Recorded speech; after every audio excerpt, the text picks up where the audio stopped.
Okay, so I'd like to tell you about 5 main reasons why spreadsheets do not work for Terras. Reason number 1, spreadsheets cannot handle the complexity of a typical automotive system.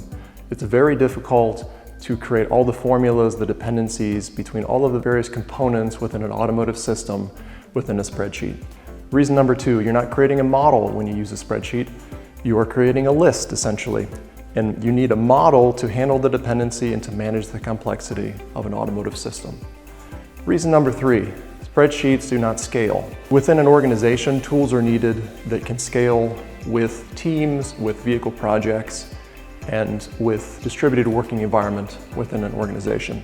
Reason number 4, spreadsheets are difficult to maintain. The typical life cycle of a vehicle is 10 to 15 years. And throughout that 10 to 15 years, a Terra will need to be updated if new vulnerabilities are discovered. Spreadsheets make that updating process quite difficult.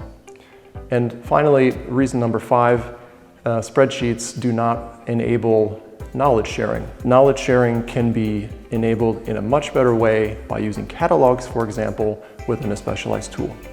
So those are the 5 main reasons why spreadsheets do not work for Terras.